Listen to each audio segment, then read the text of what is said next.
नवरा मेला तर बाईला जगण्याचा अधिकार नव्हता. नवरा गेल्याच्या नंतर तिला सरणावर जाळायचे. तिला माणूस म्हणून जगण्याचा अधिकार नव्हता. कुकू लावण्याचा किंवा चांगले कपडे घालण्याचा सुद्धा अधिकार नव्हता. पण सतीच जा म्हणायचे.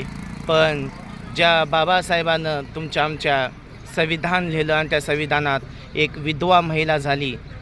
पुरुषाला लग्न करण्याचा अधिकार होता पण महिलांना नव्हता. पण पुरुषाच्या खांद्याला खांदा लावून जगण्याचा अधिकार ज्या बाबासाहेबानं संविधानाच्या माध्यमातून दिला. कारण महिलांना विधवा झाली तर तिला दुसरं लग्न करण्याचा अधिकार आहे. आज जी महिलांनो, मी एक व्हिडिओ टाकला होता. अनेकांना काही वाईट वाटलं असेल. खरं बोललं तर तिथं राग येतो, पण खोटं बोललं तर ते चालतं. म्हणून तर आमचा देश मागं पडला आहे.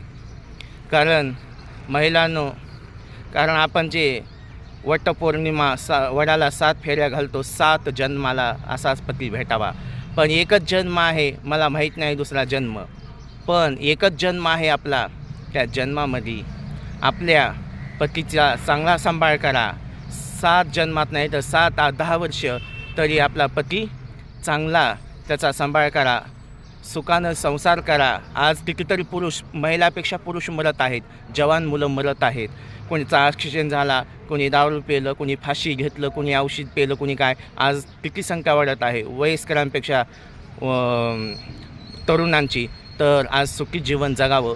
मला सुद्धा वाटतं आज मी वैरी जरी असला तर सुखाचा असावा, संसार सुखाचा करावा, सगळे सुखानं गोविंदानं असावे. हेच मी नेहमी असं बोलतोय किंवा बुद्धाचरणी प्रार्थना करतोय आणि सगळे सुखी असावे. म्हणून मला जे आज ह्या व्हिडिओच्या माध्यमातून सांगायचं आहे, कुणाचं मन दुखलं तर क्षमा असो. पण जे आज आम्ही जगतोय फक्त बाबासाहेब आज त्यांच्या संविधानामुळं. आज एवढंच बोलतो. जय भीम, जय शिवराय, जय संविधान.